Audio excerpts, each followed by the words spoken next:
Welcome back to Ton Does Linux. Today we need to talk about a serious security situation that affects millions of servers and containers worldwide.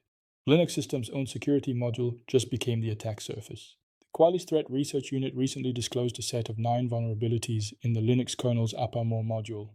They are calling this collection of flaws CrackArmor, and the implications are significant for anyone running Ubuntu, Debian, or SUSE. What makes this particularly concerning is that these flaws have existed in the kernel since version 4.11, which was released way back in 2017.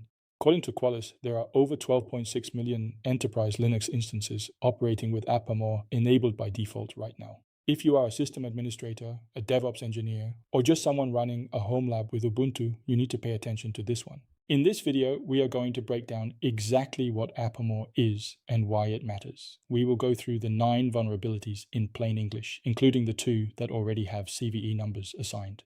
Then, we will look at the actual attack chain to understand how an unprivileged user can leverage these flaws to gain full root access. We will also discuss what this means for container isolation in Docker and Kubernetes. And finally, I will show you exactly what you need to do to patch your systems right now.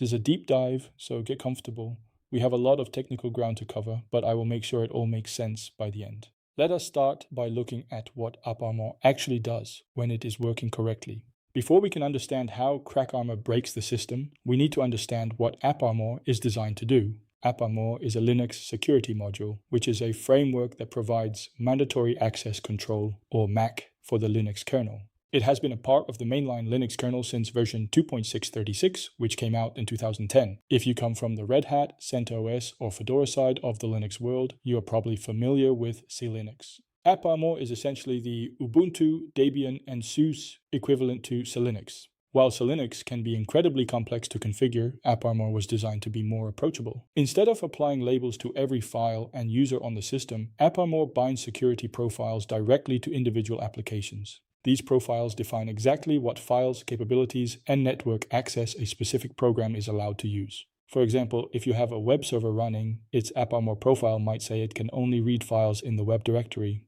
and can only bind to port 80 and 443. Even if an attacker finds a vulnerability in that web server and compromises it, AppArmor is supposed to prevent them from reading your password file or executing a root shell. It enforces a zero-trust posture at the application level.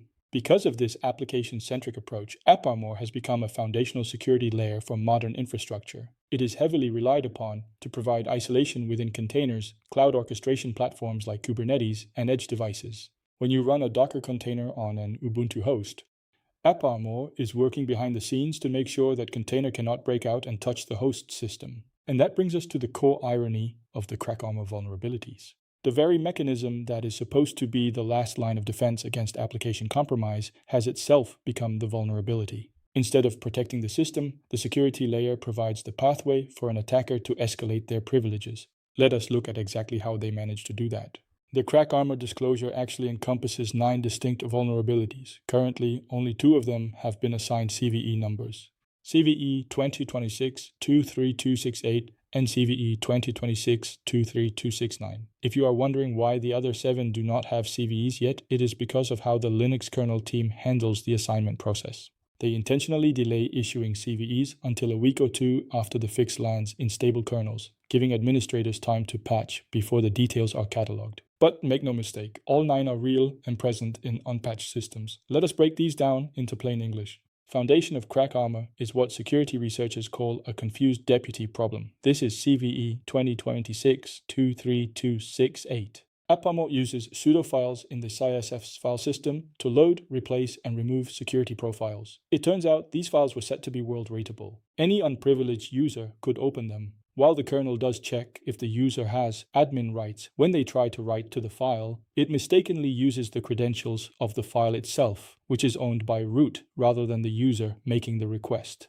This confused deputy flaw allows a standard, unprivileged user to manipulate AppArmor profiles. They could remove the profiles, protecting your print spooler or system logger, weakening your defenses. They could load a deny all profile for SSH, effectively locking everyone out of the server in a denial of service attack. Or they could load a profile that bypasses Ubuntu's restrictions on user namespaces. Once an attacker can load arbitrary profiles, they can trigger the other 8 vulnerabilities, which exist deep within the kernel code that parses these profiles. One of these is an uncontrolled recursion bug. If an attacker feeds the kernel a deeply nested AppArmor profile, the kernel will exhaust its stack memory trying to process it, resulting in a kernel panic and a forced reboot, pure denial of service. There are also out-of-bounds read vulnerabilities. By feeding a specific profile, an attacker can read kernel memory past the intended buffer. This allows them to read up to 64 kilobytes of kernel memory, which can expose randomized memory addresses, completely bypassing CASLA protections. The most critical flaws, however, are a use after free vulnerability and a double free vulnerability. Both of these memory corruption bugs occur during profile passing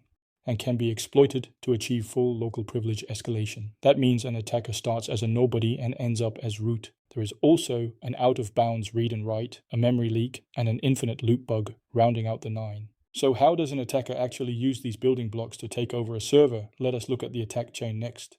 To understand the real-world impact of CrackArmor, we need to look at how an attacker chains these vulnerabilities together. Qualys demonstrated multiple paths to root, but the most fascinating one happens entirely in userspace, without even needing to trigger the kernel memory corruption bugs. This is covered by CVE 2026-23269. Imagine a standard installation of Ubuntu server 24.04.3 that happens to be running the Postfix mail server. An attacker gains initial access to this system with a low-privileged account. Their first step is to use the confused deputy flaw we just talked about. They open the world-writable AppArmor sudo files and load a carefully crafted, malicious profile. But this profile is not designed to crash the kernel. Instead, it is designed to specifically target the sudo command.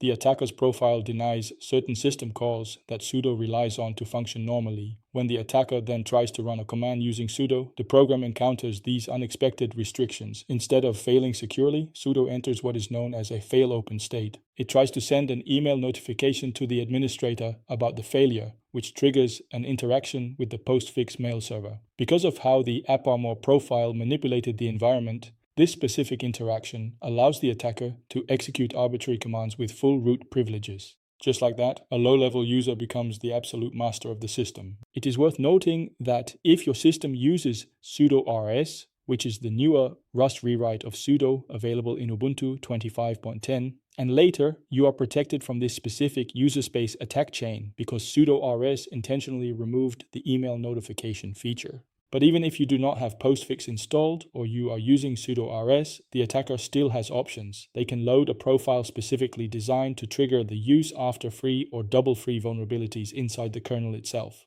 These memory corruption bugs allow the attacker to execute arbitrary code directly within the kernel context. To make this kernel exploit reliable, the attacker first uses the out-of-bounds read vulnerability to leak kernel memory. This gives them the randomized memory addresses they need, completely neutralizing the KSLR protection. Once they have the map of the kernel's memory, they trigger the use after free and again achieve full root access. The barrier to entry here is shockingly low. An attacker does not need administrative credentials and they do not need complex lateral movement. Any routine initial access vector that yields a basic shell is enough to instantly weaponize the host.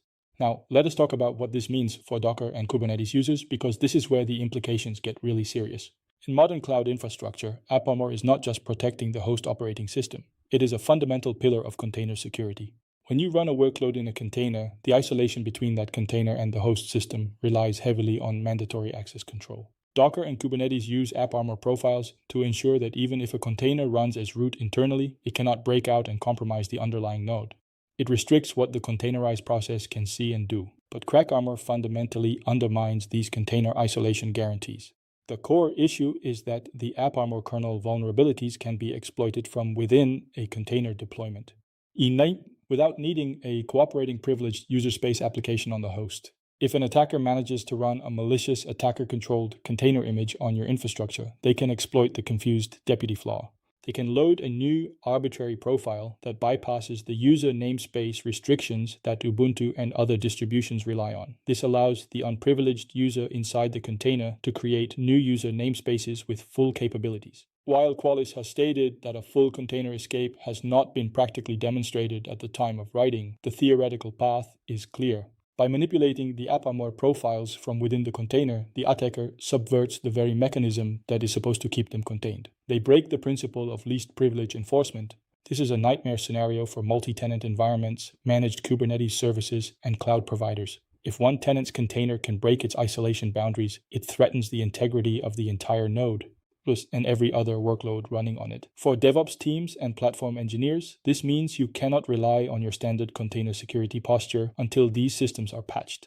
The default protections that you assume are keeping your workload separate are currently compromised. If you are running untrusted code, or if you allow users to run arbitrary container images, your risk profile right now is exceptionally high. You need to treat this as an active threat to your cluster boundaries. So, what do you need to do right now to protect your systems? First, determine if you are actually affected. If you are running Red Hat, CentOS, Fedora, Alma Linux, or Rocky Linux, you are generally using Linux by default, not AppArmor, so you can breathe a little easier. However, if you are running Ubuntu, Debian, or SUSE, and your kernel version is 4.11 or newer, you are almost certainly vulnerable. This includes all supported Ubuntu releases from 14.04 all the way up to 25.10. The first step is to apply the userspace mitigations. The Ubuntu security team has released security updates for the sudo and udolinux packages. These updates harden the SU and sudo utilities to prevent the userspace attack chain we discussed earlier. The great thing about these mitigations is that they do not require a system reboot. You can apply them immediately by running sudo apt update followed by sudo apt install sudo util linux. However, those userspace updates are just mitigations. They do not fix the underlying kernel vulnerabilities. To fully neutralize CrackArmor, you must update your Linux kernel. You can do this by running your standard sudo apt update and sudo apt upgrade commands. Once the new kernel packages are installed, you absolutely must reboot the system for the changes to take effect. Interim mitigation does not offer the same level of security assurance as restoring the vendor-fixed code path. You can verify your current kernel version by running uname-r, and you can check your installed packages with dpkg. For security teams, you should also implement monitoring on the /sys/kernel/security/AppArmor directory. Any unauthorized profile modifications in that directory could indicate an exploitation attempt in progress. CrackArmor is a stark reminder that we cannot blindly trust our default security configurations. As Dilip Bachwani, the CTO of Qualys, pointed out, this proves that even the most entrenched protections can be bypassed without admin credentials. We have to continually re-examine our assumptions about infrastructure security. That is going to do it for this deep dive into the CrackArmor vulnerabilities. If you found this breakdown helpful, please hit that like button and subscribe to the channel so you do not miss future security updates. I have left links to the full Qualys advisory and the Ubuntu security notices in the description below, so be sure to check those out for the exact patch versions. Stay safe out there, get those kernels patched, and I will see you in the next one.